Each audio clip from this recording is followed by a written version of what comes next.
Welcome everyone to the Wilson Center. Welcome to this week's Washington History Seminar with Susan Peterson from Columbia University. We're delighted to have her here today, and my co-chair Roger Lewis will introduce Professor Peterson in a second.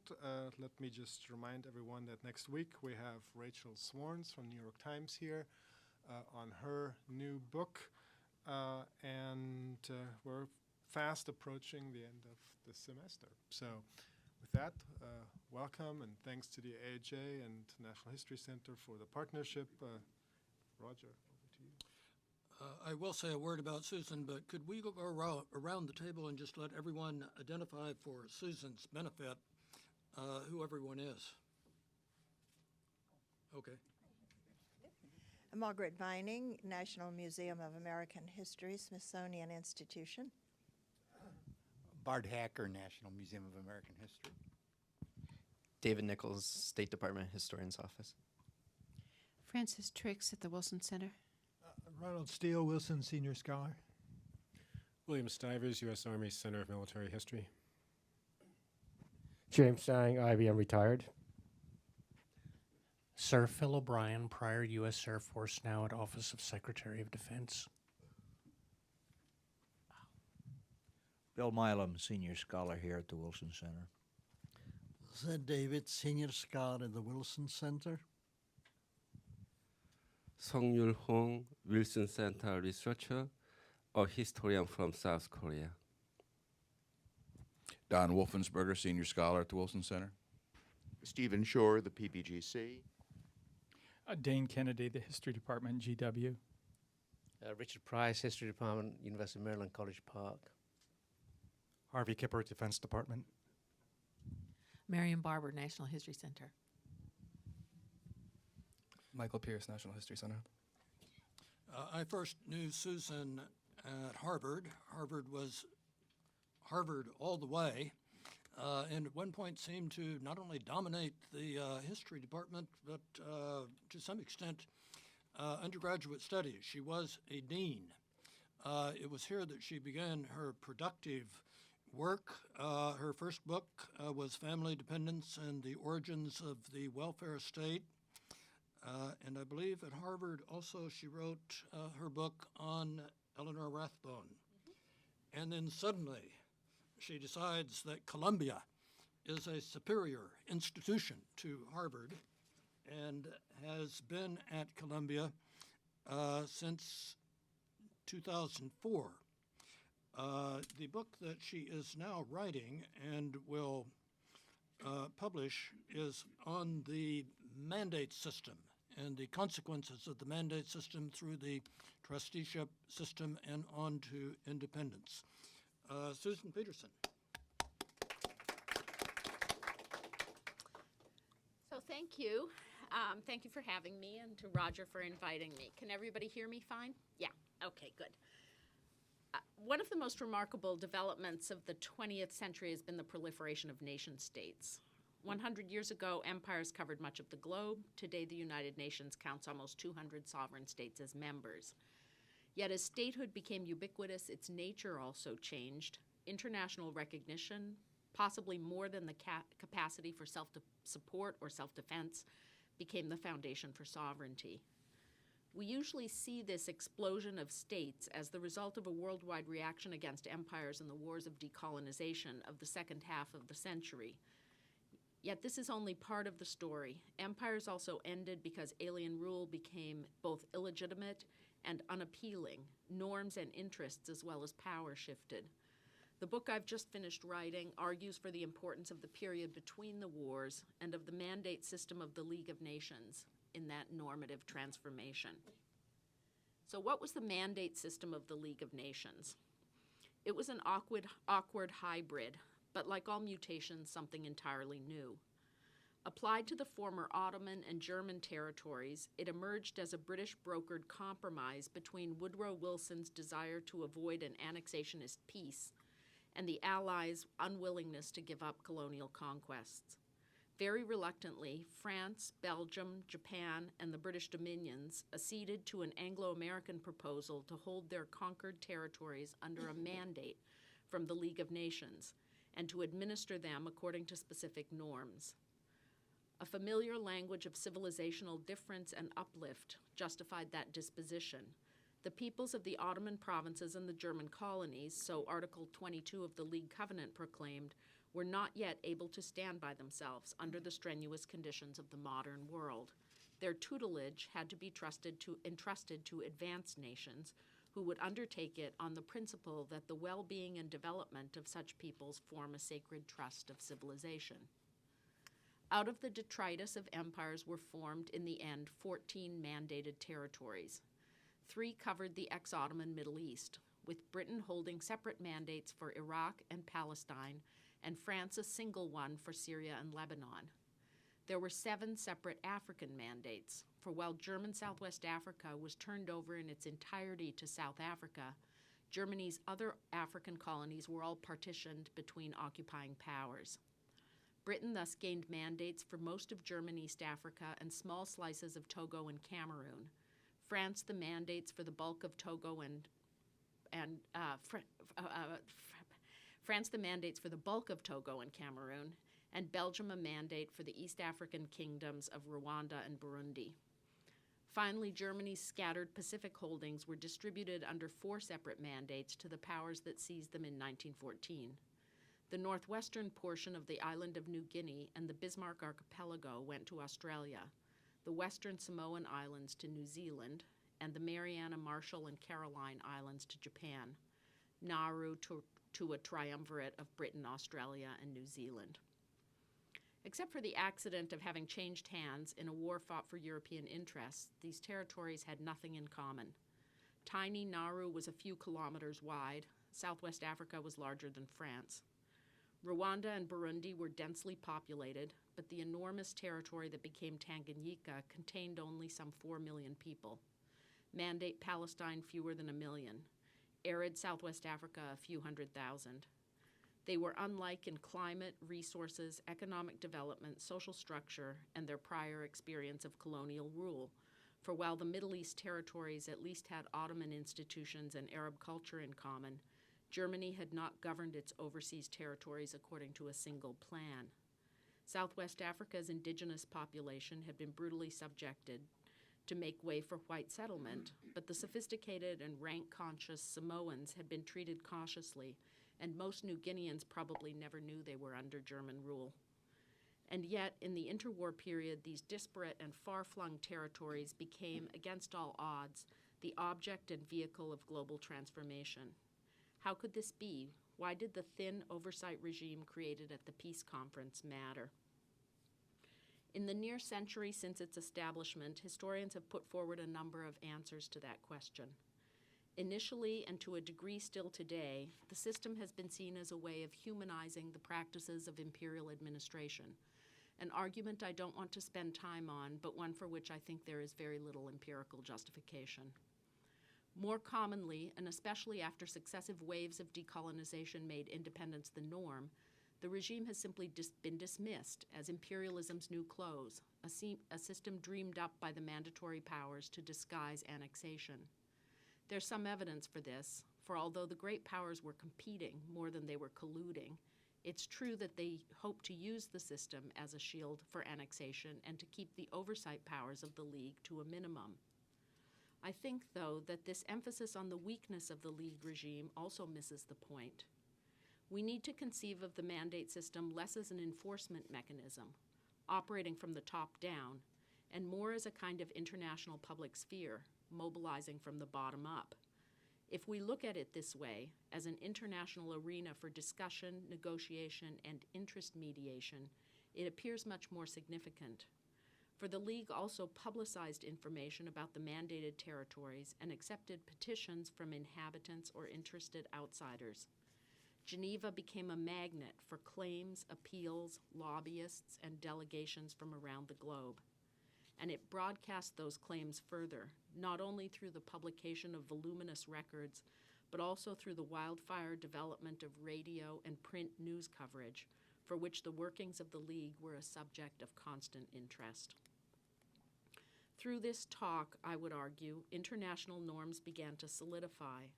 At least initially, these were not norms about self-determination. When faced with petitions against mandatory rule or with rebellions in Southwest Africa, Syria, and Samoa, the Commission always insisted that the population of the mandates were not able to stand by themselves. But the Commission also affirmed that mandated territories couldn't just be annexed, and sought to articulate standards for social welfare, public health, and economic life. Foreshadowing today's world, they tried to promote the principle of the open door, by which all League member states were to have equal economic access to the territories. The elaboration of these norms left the mandatory powers on the horns of a dilemma. They had seized the territories for strategic and economic reasons. But precisely because of the publicity the Geneva system entailed, those most concerned about international reputation felt constrained to pledge allegiance to League norms. Inevitably, the gap between verbal pledges and policy on the ground was often a large one, fueling a continuing cycle of investigation, scrutiny, publicity, and protest. Transnational anti-colonial networks, humanitarian lobbies, American lawyers, and irate revisionist powers all worked hard to expose what they saw as violations of the Covenant's ideals. The mandatory powers responded to these pressures in different ways. All tried to limit scrutiny by controlling information. But they also tried to shape the system to their own advantage, lobbying League officials and dispatching high-level administrators and governors to Geneva to answer questions. Increasingly, if privately, they also began to weigh whether their interest might be better served through forms of control that were less international and less subject to public scrutiny. Britain's decision to seek an early end to its mandate over Iraq, a decision transmitted to the League Council in November 1929, is particularly interesting when we see it in the light of these pressures. Iraq was the only mandated territory to be granted independence during the effective life of the mandates regime. But nobody knew that at the time. The British, the Iraqis, the Mandates Commission, the jittery French, and people living under mandate in Syria and Palestine next door all thought or feared that this was a precedent in the making. And if we think of today's world, in which UN recognition has displaced state capacity as the gateway to independence, who is to say they were wrong? Iraq was the first case in which the preeminent global institution changed the international status of a territory from dependent to independent, without war and through member vote. That's why it mattered so much. And that was why, when the British announced their plan, people around the world felt the tectonic plates shifting. Why then did Britain choose to move down this road? Why did the League agree? And what were the implications? For the rest of this talk, I'll explore these questions, tracking British strategy through 4 stages. I'll look first at how and why Britain came up with the plan for Iraqi independence. Second, at the negative response to that plan by the Mandates Commission. Third, how Britain contrived to win great power agreement through sharing the economic spoils. And fourth, how it won humanitarian agreement by endorsing a plan for minorities protection. At the end of the talk, I'll sum up briefly the significance of this story. So let's begin by asking why Britain decided to grant independence to Iraq. That move was the culmination of the plan hammered out in 1921 to lower the dreadful military and financial costs of the Mesopotamian occupation by establishing a loyal Arab government in Baghdad. British troops had occupied Iraq from 1915, but that occupation had been sharply resisted, and control of much of the country had been lost in a major rising in the summer of 1920. Those costs and losses galvanized new thinking. Thus, while the French responded to the San Remo decision allocating mandates by building up their military presence in Syria and defeating the independent state that had been set up in Damascus by Faisal, son of Sheriff Hussein of the Hejaz, with British support, the British moved in a different direction. At the Cairo conference in the spring of 1921, British officials agreed to establish an Arab state under Faisal, who was conveniently now available again in Iraq. The problem was that the territory had already been declared a League of Nations mandate.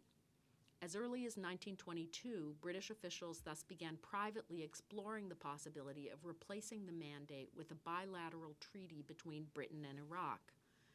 In Geneva, the director of the mandate section warned against this.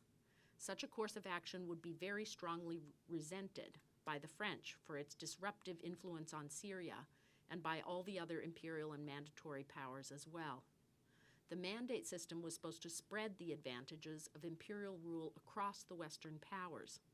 If Britain took Iraq out of the system while incorporating it into its own sphere, she would have contrived to secure those advantages for herself alone. British officials cautiously proceeded anyway, crafting a treaty with Iraqi collaborators that recognized the new state's national sovereignty while binding Faisal to be guided by British advice on all important matters. Iraq ceded defense of the country to the Royal Air Force, agreed to maintain a number of British judges, and accepted the posting of a British advisor in each Iraqi ministry.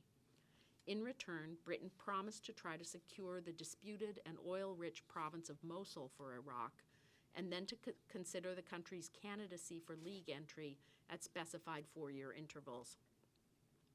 Attention then turned to Mosul, but while resolution of this dispute secured the new state's borders, it brought the League further into the game.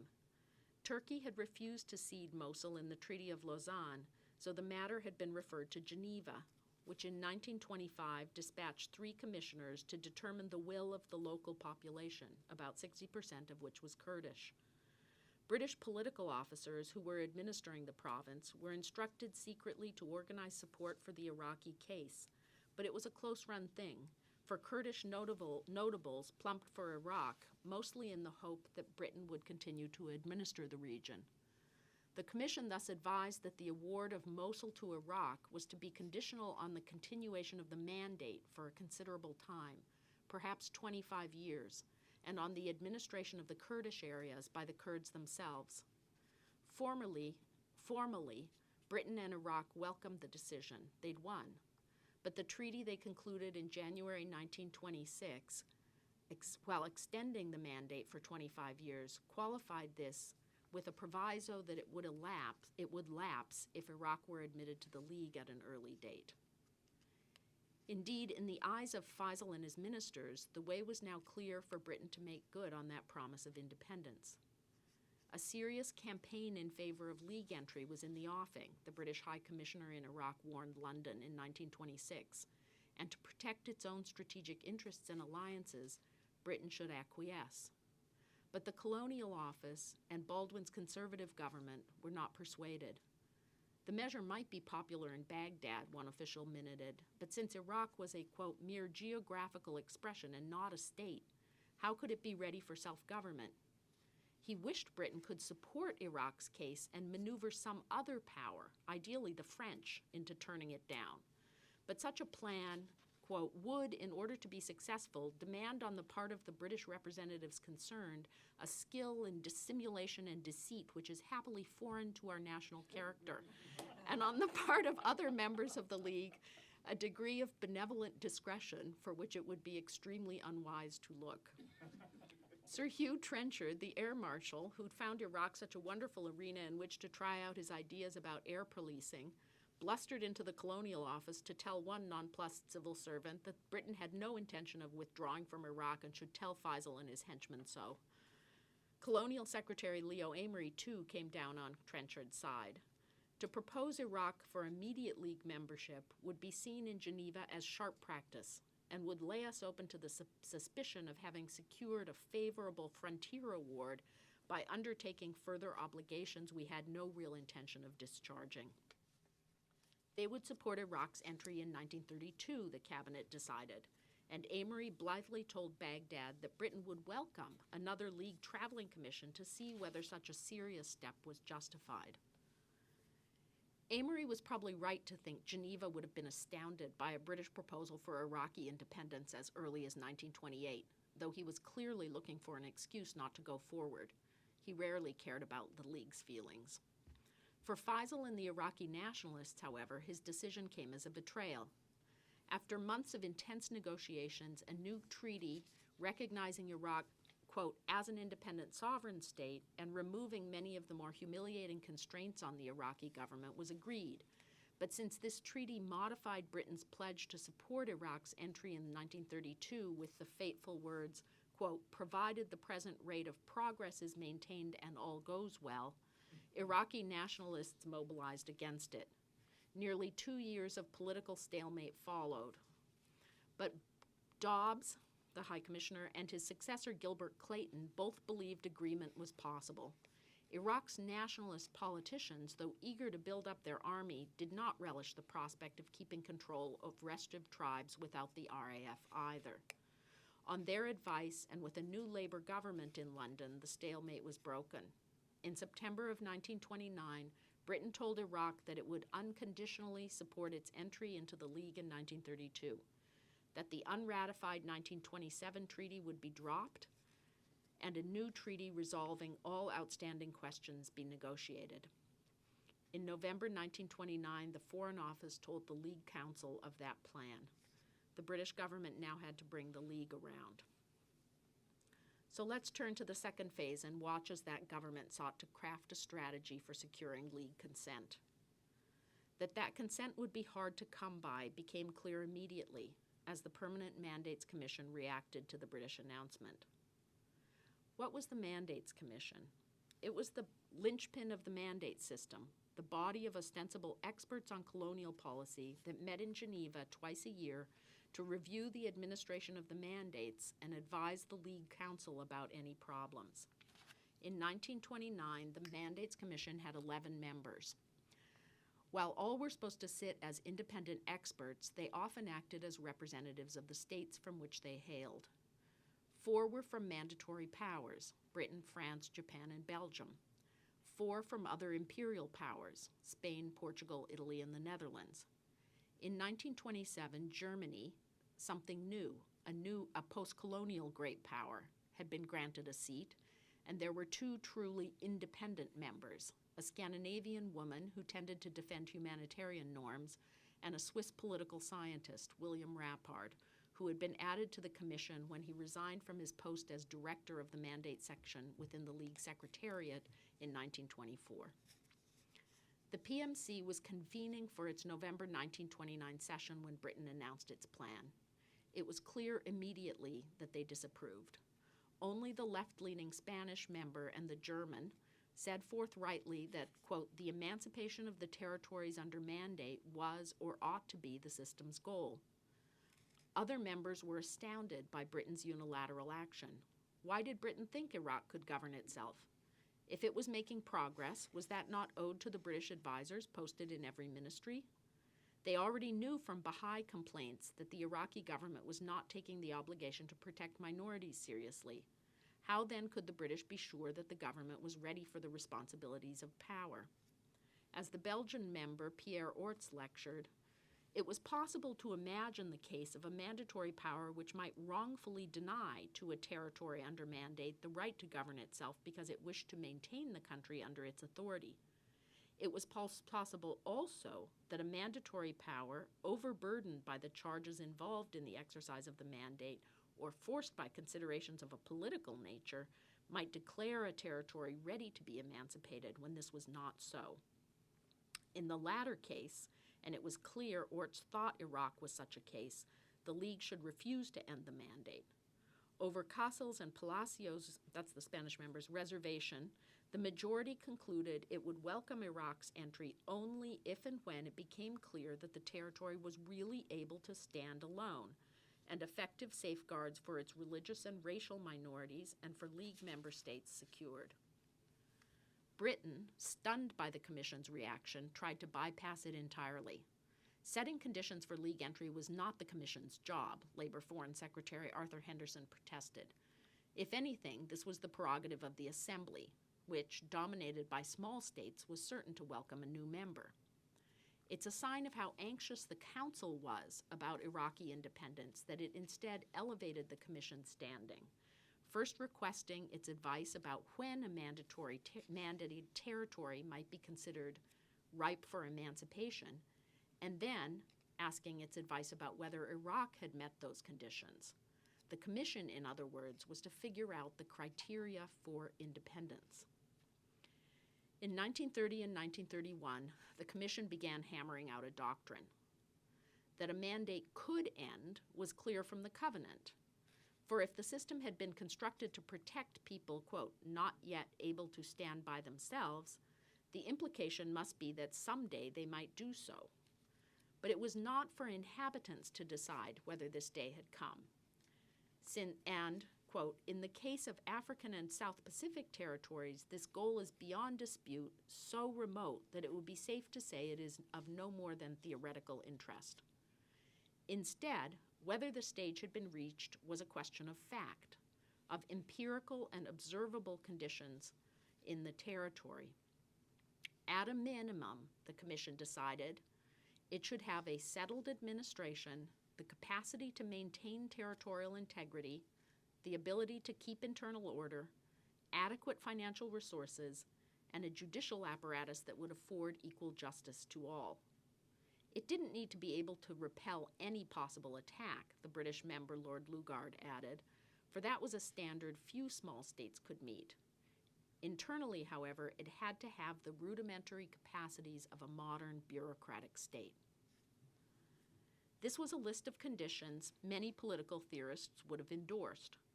But the Commission didn't stop there, for the state in question was not being freed to act like an unbound captive in a Hobbesian war of all against all, but rather to join the League, a community bound by norms to which it should conform. The mandate system had been set up as part of the peace settlement, the Portuguese member pointed out, so Iraq should not disrupt that peace. The new state must thus honor commitments made by the mandatory government, accede to League conventions, and offer specific guarantees to alleviate the international community's doubts on particular points.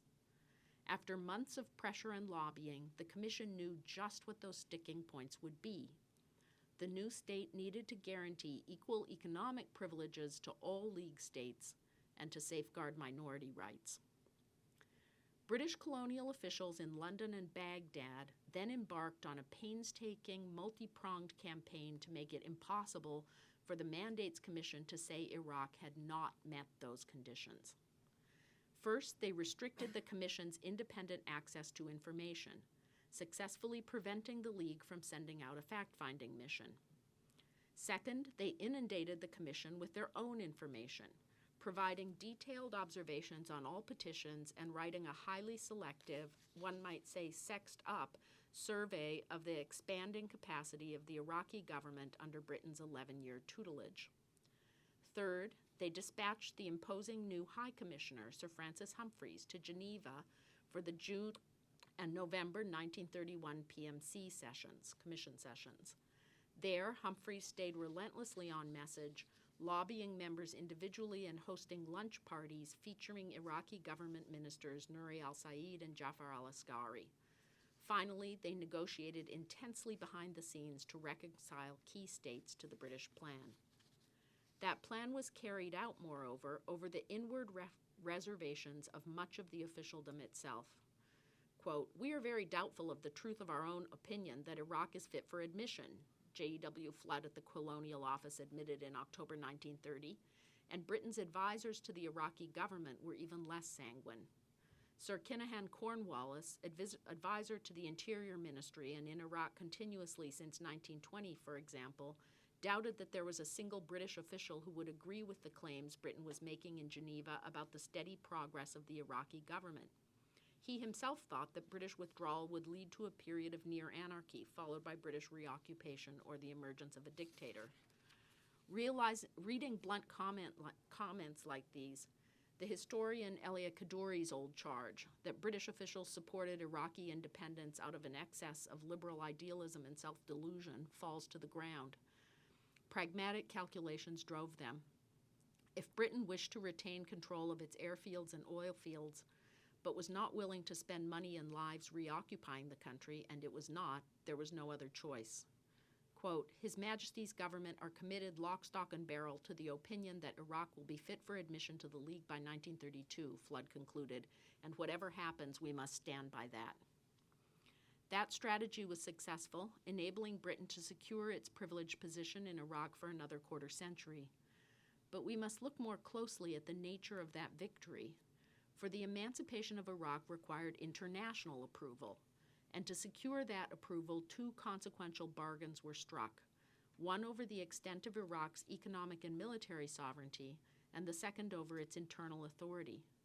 The great powers negotiating behind the scenes cared most about the first issue. The public debate in London and Geneva focused more about the second.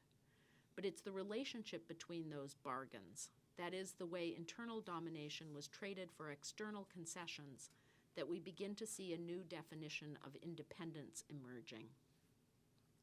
So let me turn now to the first of those bargains, the negotiations through which Britain won great power consent to Iraqi independence.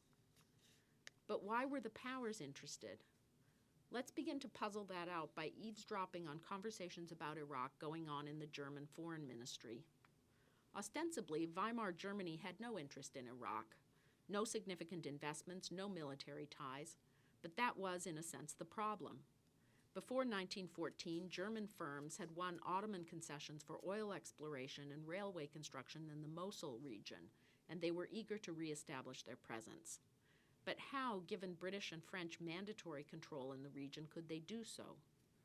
Or, to put it more generally, how could Germany retain great power rights in the Middle East in the absence of formal empire? For the Foreign Ministry, that was the question.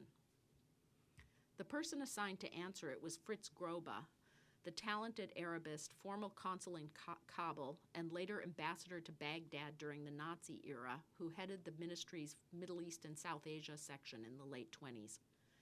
And Grobe came up with a sophisticated and clever response. As a power without an empire, Grobe argued, Germany had an interest in supporting movements for colonial independence. Unlike Britain, however, Germany needed that independence to be real. Thus, if Britain tried to make special military rights the condition of its withdrawal, and other imperial powers would likely demand economic concessions, Germany should oppose those attempts. As Ludwig Kassel, the German member of the Mandates Commission, wrote, while he supported moving the Middle East mandates to independence, such independence, and I quote, cannot consist in the mandatory relationship being abandoned in favor of a single power, with which the former mandated territory enters into a new and uncontrollable relationship of dependence. At the League Council in January 1930, German State Secretary Karl von Schubert thus announced that Germany supported Iraqi independence free from harassing conditions, a statement that, Grobe noted, made a great impression in Iraq. The British imposed those conditions anyway. The Anglo-Iraq Treaty, signed in June 1930, made it clear that defense would remain in British hands.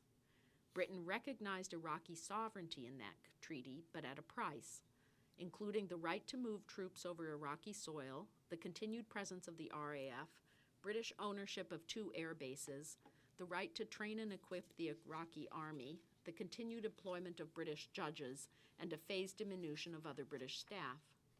Such provisions hardly seemed compatible with Iraq's complete independence, and as the Mandates Commission reviewed British policy and then the treaty across 3 sessions in 1930 and 31, the German argument that Britain was effectively constructing a, quote, protectorate in disguise came to be echoed by other members.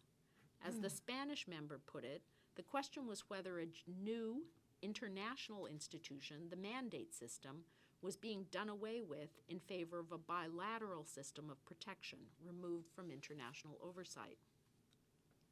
When it came to those air bases, however, the Commission proved reluctant to condemn Britain's continued hold. This was the case not only because no other state had strong strategic interests in Iraq, but also because the majority of the Commission, awash in petitions from anxious Assyrians and Kurds, also wanted to keep RAF bombers and bases out of Iraqi hands. Since Kurdish rebels had been bombed on British command in the mid-20s, it's not clear why the Commission found the prospect of their being bombed on Iraqi command so disturbing.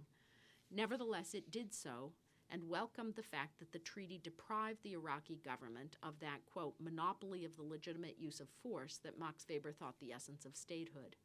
It was, they stated, quite clearly in Iraq's best interest to be so hampered. But oil fields were another matter. All major powers had an interest in their fate.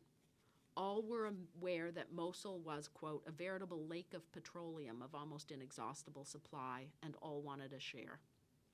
At San Remo, the British had won French consent to their claim to the region by granting France a 25% share of Iraqi oil. In essence, France took over the former Deutsche Bank share. But that agreement didn't last in the face of American pressure, and in 1928, shares in what became the Iraq Petroleum Company were divided equally between 4 conglomerates, 1 British, 1 Anglo-Dutch, 1 French, and 1 American. 3 things about this producers' cartel stand out. First, that neither Germany nor Italy held a share.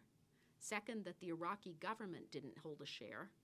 And third, that all but the French conglomerate had other oil interests and, given surpluses in the peaceful 20s, wished to boost prices by delaying drilling in Iraq.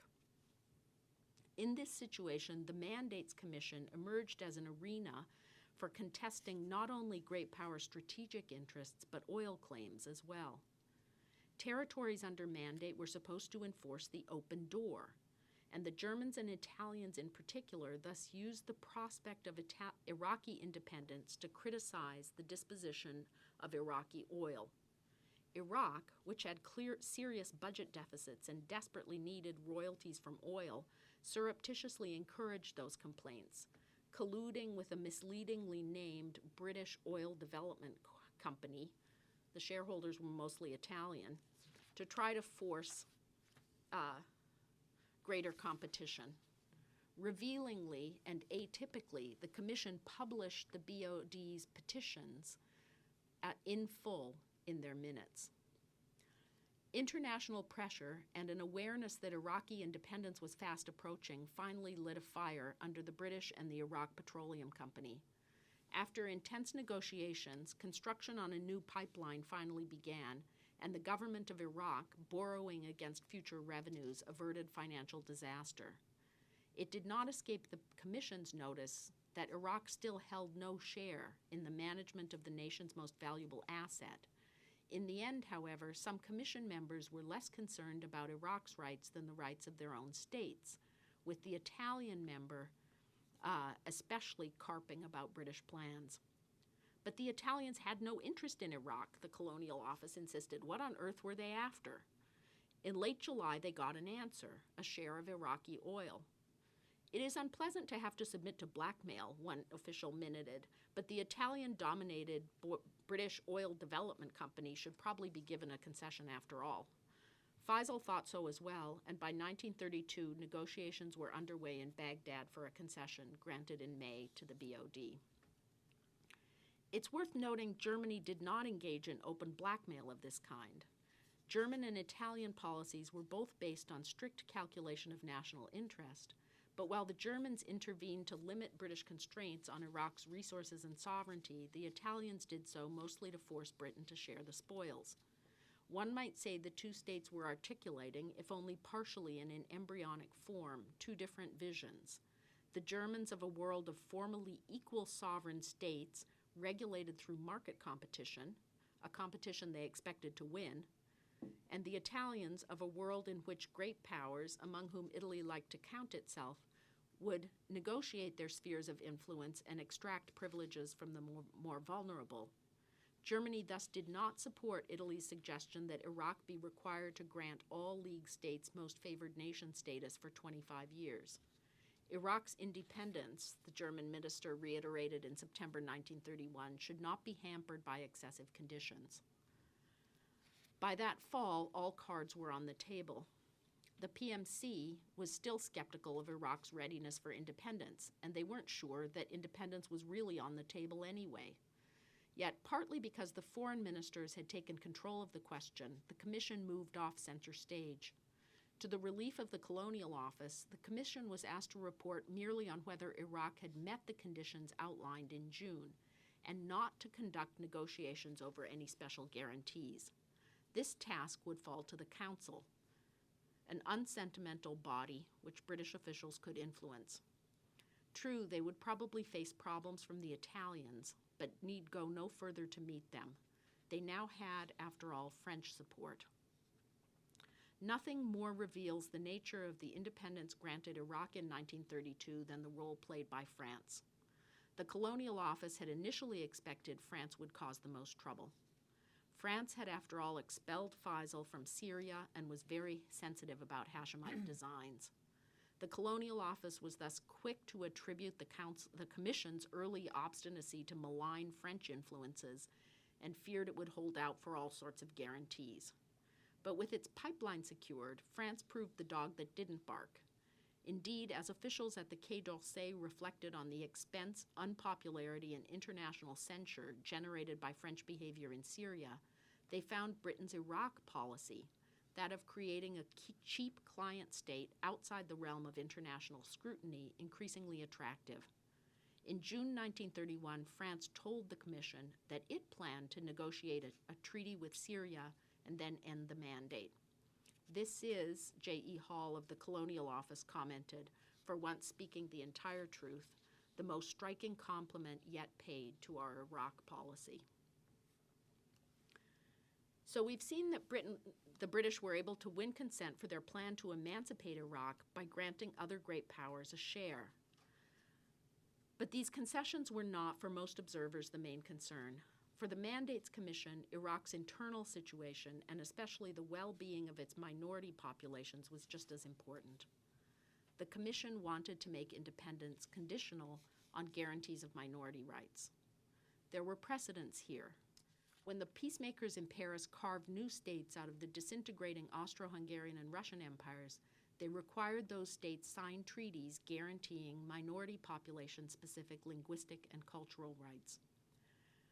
The Commission was aware of those precedents. But let me explain briefly the nature of the problem.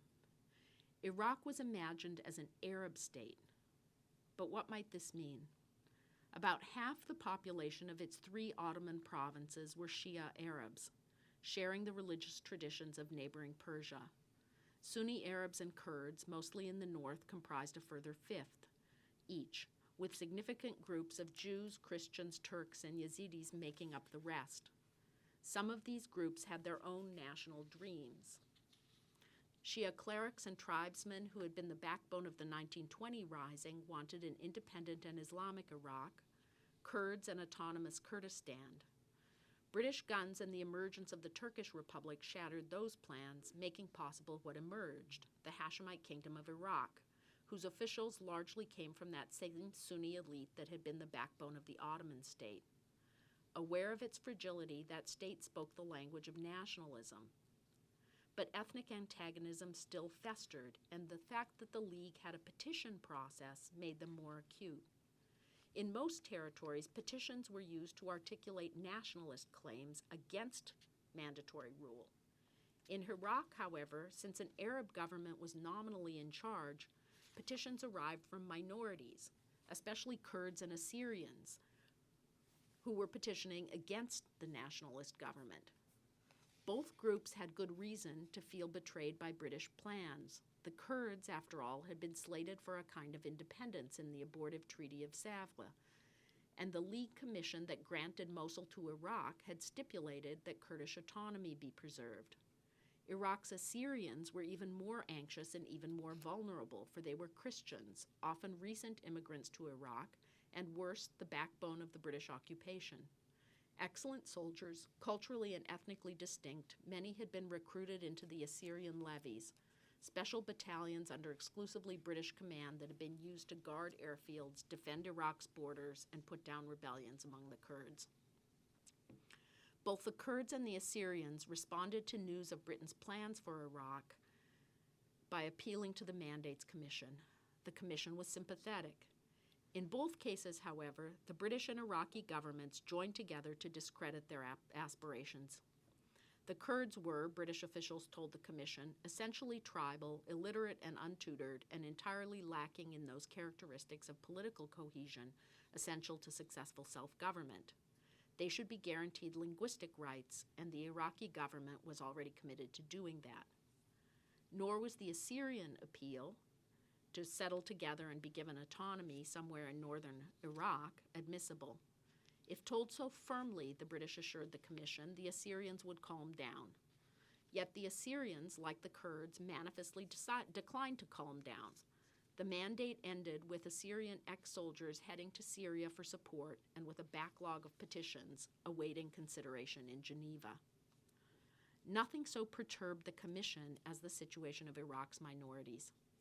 Fissures opened up within the British political elite as well, with former conservative ministers and the liberal leadership of the League of Nations Union writing jittery private letters to the Foreign Office and raising questions in Parliament. But what actually was to be done? One solution, that the Assyrians be offered asylum in Britain, was never proposed, nor was a federal solution to meet Kurdish demands discussed. Iraq was, after all, a state born under the sign of Arab nationalism, and Iraqi ministers worried that decentralization would undermine the foundations of a settled government. British officials feared that as well, and though some admitted privately they were worried about minorities' likely fate, they exerted considerable pressure in Geneva to ensure that no international guarantees were asked of the Iraqis beyond those required of other states. His Majesty's government, the British High Commissioner in Iraq, faithfully told the Commission, quote, fully realized its responsibility in recommending that Iraq should be admitted to the League. Should Iraq prove herself unworthy of the confidence that had been placed in her, the moral responsibility must rest with His Majesty's government. The final stages of the Iraq drama, as played out in Geneva, were therefore quite anodyne. Asked whether Iraq had met conditions for independence, the Mandates Commission stated that it had no information which would justify a contrary opinion to Britain's claim. It specified that Iraq should promise to respect existing contracts and offer all League member states most favored nation status for a fixed period. Unsurprisingly, however, it gave pride of place to the question of minorities, requiring Iraq enter the League's minority protection regime. The PMC also underscored Britain's moral responsibility, saying that without Humphrey's declaration, they could never have contemplated ending the mandates regime. The Colonial Office thought the report as favorable as could have been hoped. The discussion in the Council in 1932 also went much as expected. No Council member had much interest in Iraq's minorities. All were more concerned with access to Iraq's lucrative resources and contracts. Nuri al-Said and Humphreys thus had little trouble persuading the Council to whittle down pledges to the Kurds, but utterly failed to prevent it from insisting Iraq grant most favored nation status to League members. In exchange for economic concessions, in other words, Iraq was free to run its internal administration much as it liked. For all the PMC's reservations, this form of independence won international approbation. On October 3, 1932, the 13th Annual Assembly of the League voted unanimously to admit the Kingdom of Iraq to membership. I'm going to conclude. So these events occurred at a fateful moment. Within months, Hitler would be chancellor, the Reichstag in flames, Jewish businesses under boycott, and Nazi mobs on the march in Munich and Vienna. We're accustomed to see 1933 as the hinge year of the 20th century, and so it was. But that moment was perhaps the pivot of a wider turn, in which one territorial order, that of a world in which much of the globe was under the direct sovereignty of one or another of the European imperial powers, began to give way to a world in which sovereignty would be dispersed and generalized, but also redefined. From his perch at the University of Cologne, the conservative law professor and later Nazi apologist Carl Schmitt offered one framework for understanding that transformation. In a piece called Forms of Modern Imperialism in International Law, written in the year of Iraq's emancipation, Schmitt sought to analyze what he took to be the demise of the liberal international order and to perceive what was emerging in its stead. The League was founded on the principle of the equality of all civilized states, on which basis, quote, the civilized assign to themselves the right to educate, that is, to rule the less civilized. The mandate system being, quote, the most compromised example of the legitimizing function of that distinction. But that regime, Schmidt insisted, was ending, not only because the civilizational presupposition had come into question, but also because the United States, the coming global power, exercised dominion in a different way. Behind the universalism of the League lurked the Monroe Doctrine, through which the United States claimed hemispheric hegemony over ostensibly independent client states, while at the same time shaping the global order through its rampant economic power. This, Schmidt thought, was the model of the future, and some years later we find him justifying Germany's claim to a gross realm of its own. Schmidt captured something about the reconfiguration of territoriality and power in the 1930s, but he missed much as well. For the League system was not a liberal order fated to decline. Instead, as the Iraq case shows, it was protean and flexible. Indeed, in Iraq, Britain, that ostensibly declining liberal power, was able to use the League to win international support for a form of domination in the Middle East, not unlike that exercised by the United States in Latin America. The Iraqi bargain, through which the new state's political elites won international recognition and a measure of internal domination by ceding economic and military privileges, was that British Monroe Doctrine's apotheosis. What's remarkable about that bargain, however, is that it was not simply asserted, but rather negotiated internationally, its ratification contingent on Britain and Iraq's willingness to promise not only one another, but also other international powers and interests a share of the pie. Germany needed trade opportunities, Italy a share of Iraqi oil, France a path to clientelist domination in Syria, the Mandates Commission minorities protection. The Iraqi agreement promised all of these things. Once struck, however, those bargains were unenforceable. Italy's flirtation with the BOD yielded nothing. Within a few years, all concessions for Iraqi oil were back in the Iraq Petroleum Company's hands. Nor was the Middle East internationalized, for France swiftly made it clear that any independent states it built in Syria would remain firmly under its economic and military umbrella. The League had been most genuinely international during the period of German membership, but it could not deliver a form of internationalism that would placate Rome and Berlin. Embittered and unsatisfied, those states now jettisoned internationalism to demand overt territorial revision. For the Mandates Commission, too, Iraq came to figure as a cautionary tale, a lesson about the mandatory power's willingness to lead them down a garden path to perdition. Most members had never thought Iraq fit for self-government, and when Iraqi troops opened fire on the Assyrians in 1933, they could hardly contain their consternation. Even though at the time I did everything I could to prevent the premature emancipation of Iraq, I am not yet at peace about the blood spilt as an immediate consequence of the decision I opposed, William Rappard, the Swiss member, wrote in 1936. If he consented to Syria's emancipation and it provoked similar violence, quote, I would deserve to be shot. From 1932, most members of the Commission were openly hostile to Arab nationalism and committed to preventing, not facilitating, any further moves towards independence. 1932 was perhaps then the last moment when the possibility of crafting a global bargain over imperial transformation hung in the balance. Within a year or two, the tide began to flow backwards. The architects of the Anglo-Iraqi agreement thought they were creating a precedent, but the conditions that made that bargain possible, German and Italian willingness to stay at the table, the Mandates Commission's consent to the terms of the trade, were crumbling. There would be no further emancipations of mandated territories until the revisionist states had been defeated, the European powers crippled, and the League system swept away. After 1945, plans for the construction of client states out of now indefensible empires would reemerge, but the Americans and not the British would carry those forward. Those plans would, nevertheless, greatly resemble the British bargains made to get out of Iraq in 1932.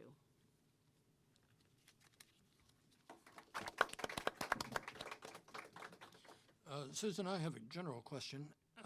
At the beginning, you mentioned a couple of times that Iraq, according to people at the time, was merely a geographical expression. And yet Iraq continues to hold. People today say that it's only a matter of time until Iraq is going to crack up, and yet Iraq is still there. What's the secret? What makes it cohere? Specifically with the Kurds in the 1920s and the early 1930s, how were the British able to conciliate them to the extent that they didn't protest and break away?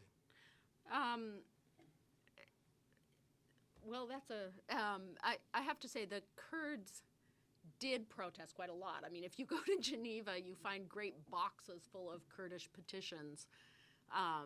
But I think the main thing is that the Kurds were integrated very successfully into the army. I mean, the Iraqi army is a great, and that happens in the 20s and 30s already with, effective integration. So, I mean, that's true in a lot of cases, that the army can be a tool for national, for building nationalism across ethnic lines. So I think that's probably the main thing. Yeah. Hi, I'm Don Wolfensberger. Hi. Well, you could tell us a little bit more about the politics within the British government as to where the impetus was coming from for the independence. Please wait for the microphone in the future. I heard the question though. Okay, so all right, it's really, that's such a complicated question. I mean, what's very interesting is that there's a number of people within the British government, and you see that group coalescing already in the First World War, who really have what I think of as an Egyptian rather than an Indian attitude towards what kinds of states they're trying to build. So they're trying to build indirect rule, clientelist arrangements, and they, in some cases, have a real and genuine sympathy for Arab nationalism that comes out of the experience of the First World War and the experience of, like, the Arab Bureau in Cairo.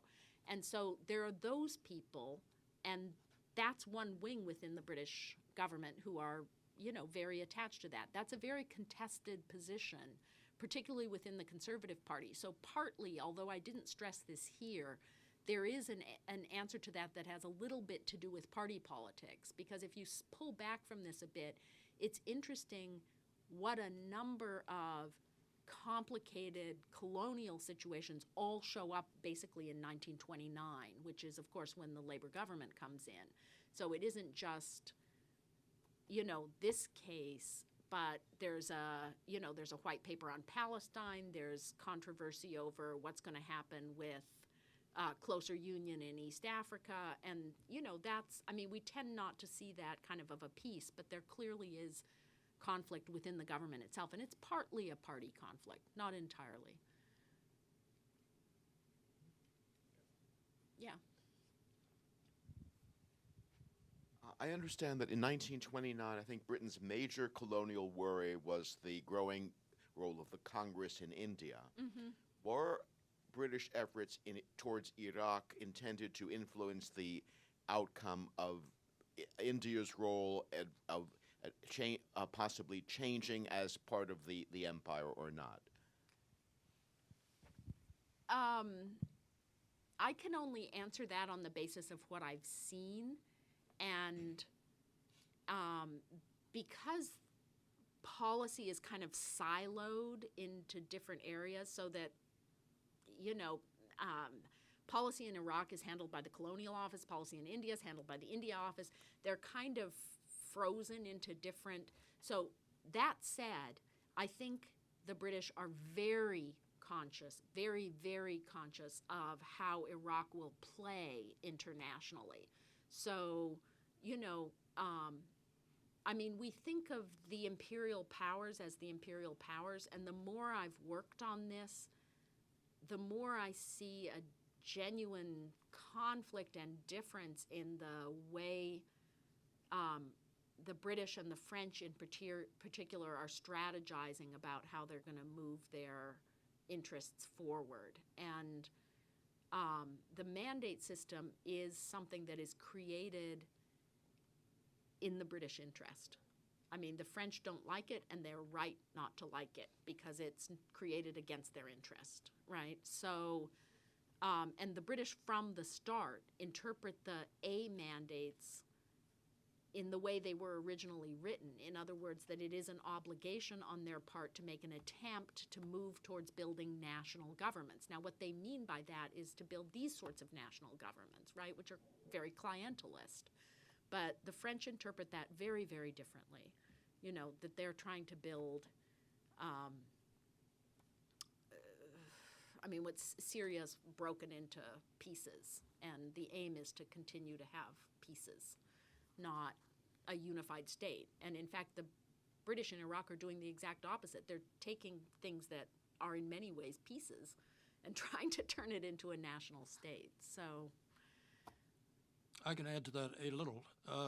There's very little discussion between the India Office, the Foreign Office, and the Colonial Office about the component parts. The bureaucracies have their own momentum. What's interesting in Iraq is that many of the officials came from India and others came from Egypt, and there's a clash regionally, locally, among what the officials about what the future should be. Yep, Francis? What's the role of the Shia at this time? Do they have any role? And when you talk about minorities, do they ever include the Shia, or are the minorities only seen as Christians?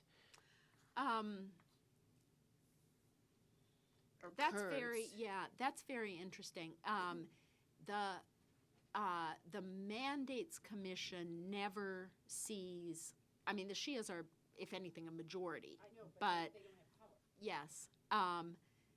They are never seen as a minority. I mean, there's nothing comes out in the records in Geneva about internal conflicts, internal religious conflicts within Iraq. And interesting, there's almost nothing about Jews in Iraq either. It's all Assyrians and Kurds. Those are the groups that petition, and that's the only conflict that the League engages with. There's a kind of, I mean, I'm not a historian of Iraq, but on the whole, no, not as a kind of organized group. That said, what the government is trying to do is essentially cultivate the loyalty of the Shia by rebating taxes in various ways in localities. So they're trying to use kind of tax policy essentially as a way of cultivating loyalties of particular sheikhs. That's what they're doing. Yep. Take both of you. Go ahead. Thanks. You know, when I teach my British Empire class, I generally sort of refer to the mandates in the stereotypical way is basically just empire in another sort of dressed up form, right? And you certainly complicated that in interesting ways. But the question I have really has to do with precedents for this. So when you look at the conference in Berlin that really sort of regularizes the partition of Africa in the late 19th century, one of the specific conditions that's set for all of the signatories is free trade in their territories, which is exactly the same issue that you're describing here. So there's a sort of international precedent to this in that regard. And the way in which you describe what comes out of this makes it sound like Iraq after 1932 really is simply a protectorate in disguise. Would you disagree with that? Or I mean, in what ways does Iraq after independence diverge from what we would normally describe as a protectorate? Yeah. Can I make a comment first on the connection to the Berlin and Brussels stuff? Whatever you wish. What I think is interesting about that is that some parts of the British policymakers, when they are putting the mandate system together and basically writing the conditions, do see the mandate system as nothing more than a continuation and an enforcement mechanism for the Berlin and Brussels Acts. That's very clear. That's not how all of them see it, because there's this branch, there's this group of people who see it as a mechanism for transitioning to self-determination, right? That's not, but the fact that the Mandates Commission is dominated, because the Middle East settlement takes so long to kind of solidify, right, the Mandates Commission ends up being dominated by Africa experts.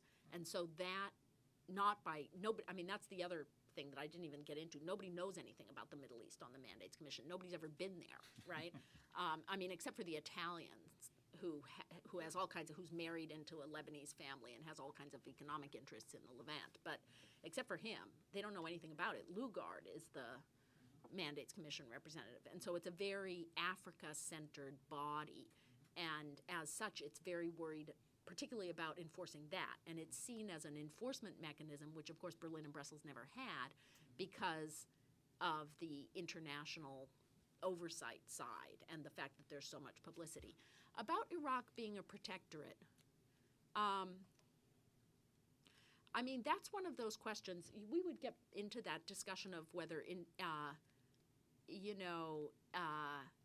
economic imperialism is really imperialism, and we'd be back with Robinson and Gallagher and all that sort of thing, I think it is different, actually.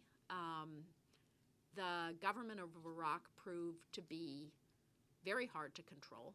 It wasn't easy to manage. It wasn't, so it was harder, I think, than a protectorate.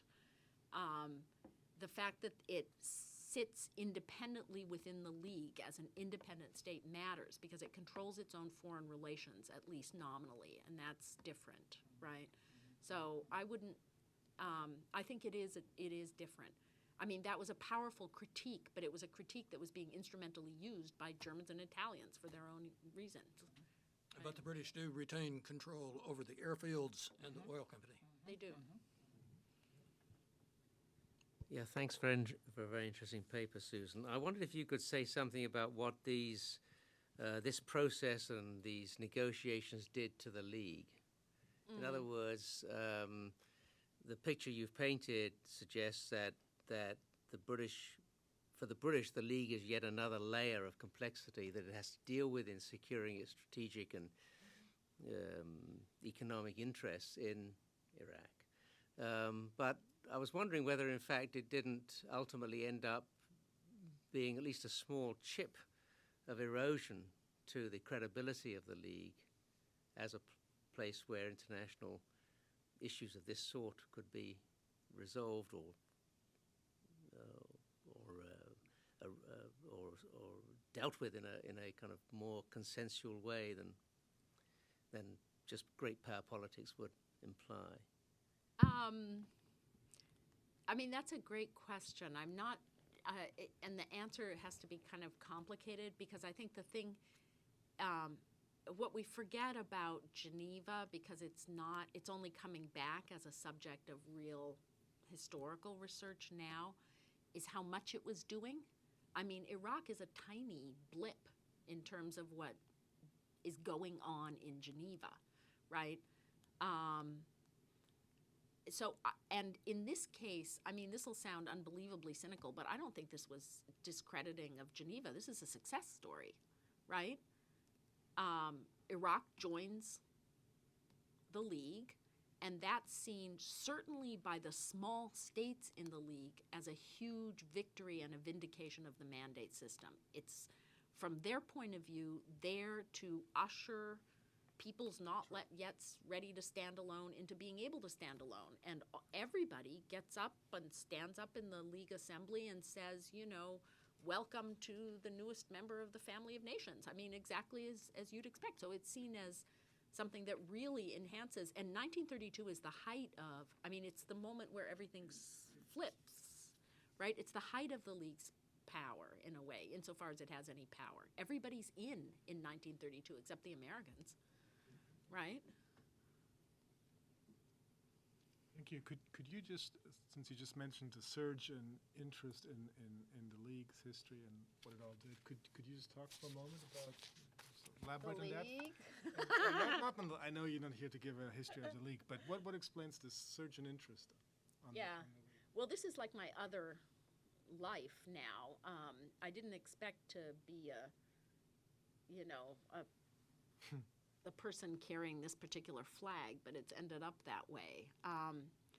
So I don't know where it came from entirely, but I think there are reasons. If you look at the world now, it's easy to explain it, okay? The League was a way of coping with a multipolar, not a bipolar world in which there was no clear hegemon. And we're back there. And so, and the problems we confront of trying to figure out how to work multipolarity are similar to the ones the League worked on. There's also great interest in the history of all everything that travels under the term globalization, right? So, and many of those, and what we forgot was that huge amounts of that stuff was born in Geneva between the wars. The League is the predecessor organization to the United Nations, but it's also the predecessor organization to the European Union, right? So it also did, insofar as anyone did. I mean, Patricia Clavin's new book is out on the economic and financial section of the League. You know, insofar as anyone did, it standardized accounting and, you know, dealt with international waterways and negotiated uniform health standards and came up with infectious disease protocols and, you know, on and on and on. All these things that we think of as, I mean, those were all done by League or League-affiliated international organizations. And those things didn't go away. They simply, you know, when the League became discredited, they just changed the name of the organization. You know, often the people are even the same. So we're interested in that now for those kinds of reasons. And because I was working on the mandate system, I kind of stumbled into these friendship networks, scholarly collaborations with various people. And Patricia Clavin at Oxford and me and Davide Rodogno at the Geneva Institute, which was actually set up by William Rappard, the guy I'm talking about here, and one other person decided to hold a conference on the League of Nations, a new work on the League in Geneva 2 summers ago. And so we kind of talked Mellon and Carnegie and a couple of other places into giving us a little bit of money. I mean, they funded the League between the wars, so maybe they were affected by that history. I don't know, but they gave us a tiny pot of money, and we had our conference, and we put out a call to papers for papers, and we had invited 25 people. Another 25 just showed up with their papers, and 50 graduate students with dissertations in progress came. We had to have a separate conference for all the dissertations in progress. And it was like, I mean, that's why I'm so glad to be finishing this book, because there's this crowd of young people yapping at my heels, right? And I want to get it out before they're all, you know, finish their dissertations. So it's really taking off. I don't know why, but it is. Great, thank you. Yes. Wait for the microphone. I was intrigued by your earlier comment about the significance of the Army in providing a basis for nationalism. Right. Were armies typically created in the mandates? It seems quite unusual to me, and I'm really curious about the decision to form an Iraqi army. Yeah, I wish I knew more about that, and I don't think I can adequately answer that. I think Iraq is really unique because it has, from the start, a national government. I mean, of course, Transjordan has Arab Legion, and, you know, there's police. There are armies of a kind, but the French also, in Syria at least, have the, you know, they incorporate people from the Ottoman forces into their army, but it's under French control, right? Iraq is very different because the British are committed to creating a I mean, it's from the beginning, Faisal does have a national government. It's got all these, you know, ministers in all kinds of different places. But officially, I mean, most mandates also didn't have armies because they were supposed to be demilitarized. It's part of the stipulations of the mandate So, I mean, this is one of the reasons why there's huge amounts of fights with the French, because particularly in West Africa, the French have historically recruited for their armed forces in West Africa very heavily, and they didn't want to have to not do that. There was a agreement that in effect they could at the peace conference. So no, I mean, Iraq is the case where most is done to set up something that looks like a state, right? Including to have an army, right, that can have a monopoly over force, right? So. Ken? Just a fascinating discussion. Kent Hughes here at the Wilson Center. You mentioned that one of the four powers that got a piece of Iraqi oil was the United States, or an American company. What role, if any, did the U.S. play in these determinations with regard to Iraq's future? You know, it's funny. I feel I can't answer that fully enough. The parts of this that I feel, I mean, this is part of a book that is about 14 mandated territories and 7 mandatory powers. So there are just places I didn't really go. The Americans are involved in almost all of the tricky decisions about the mandates, and they keep their consul in Geneva very tied into the all aspects of league negotiations. So when tricky things come up, the Americans tend to know about it. They didn't. There were not American objections about what the British were doing in Iraq. It was fine, as so far as I've come across, right? And this is basically Standard Oil. I mean, that was an agreement negotiated essentially, you know, in the early 20s, and that held. I mean, all of the groups that held parts of the share of Iraqi oil are actually trying to prevent production. I mean, they want to prevent anyone from drilling. It's not that they want to drill, right? They're trying to prevent drilling because there's a glut and prices are low, right? So. Okay, we're quickly running out of time. Let's take a couple perhaps together. We'll start with Francis and work our way down the. Just quickly. Oh, microphone. Just quickly, I think World War I is really important in looking at how Iraqis look at the League, because people forget that the Ottomans actually beat the British. And attitudes toward the British they wouldn't have forgotten that. And that's why I think they really would have wanted out, and they would have known we beat these people. So, you know, maybe in Geneva they think only in Western Europeans are civilized, but the Iraqis really beat them in Fallujah. I mean, those battles, Iraqis know. Were the colonial officers part of that? I mean, I think that's.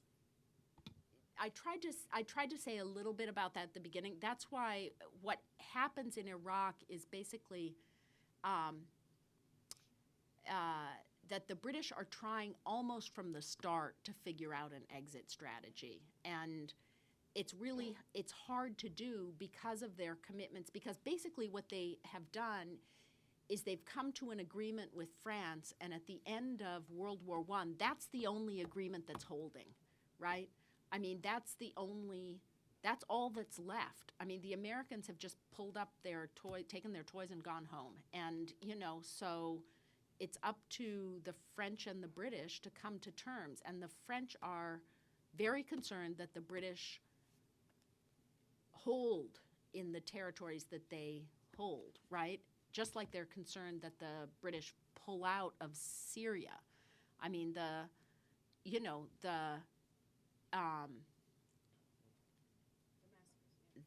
fact that, I mean, the other real problem for the mandates in the Middle East is that it's supposed to be a system to set up independent states, and Syria is the case where there was an independent state, and the mandate was established by defeating that independent state militarily.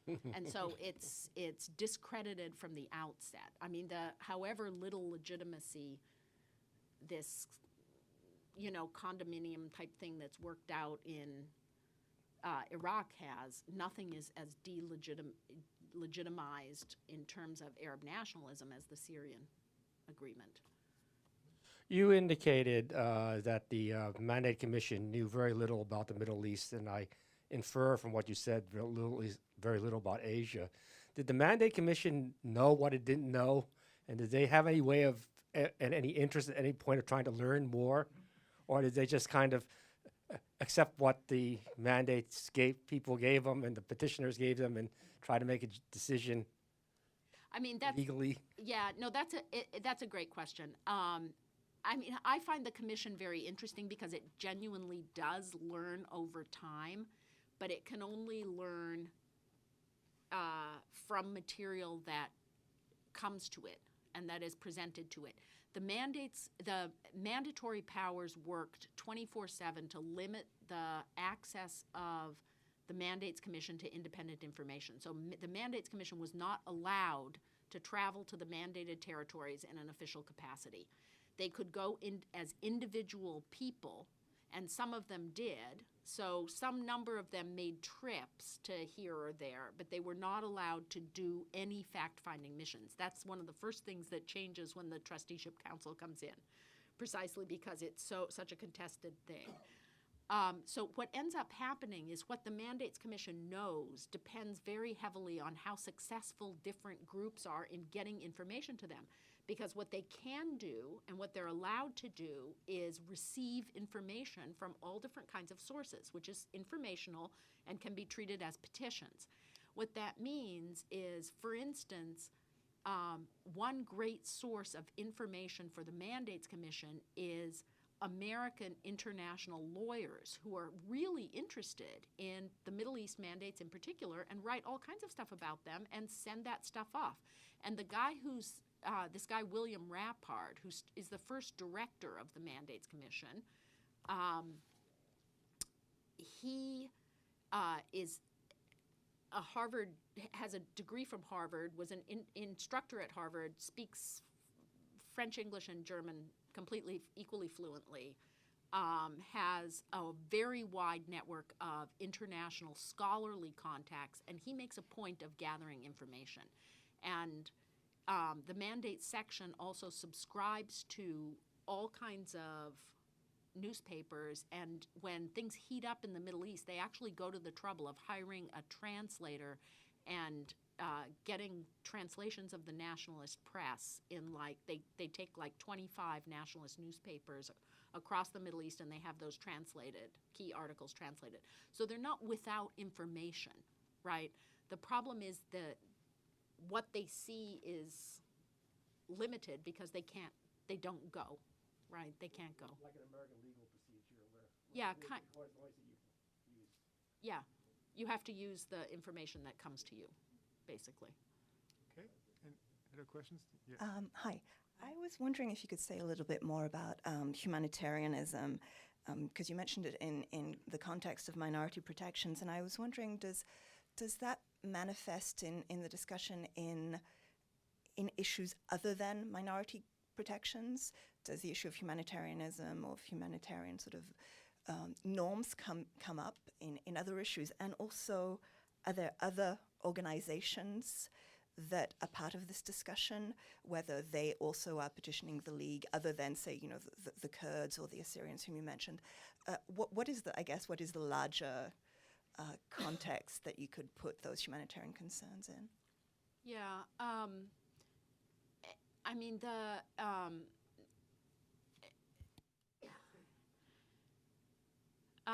the Mandates Commission is allowed to receive petitions from people in the territory or from interested outsiders. If you've petitioned from and you are a resident or an inhabitant of a mandated territory, your petition has to go through the mandatory power, okay, which is a rather risky procedure. So there is also the possibility of external petitioning, and it is absolutely true that organizations that we would think of as the antecedents of today's NGOs, humanitarian organizations, are the prime petitioners. The single most important petitioner is the Anti-Slavery Society.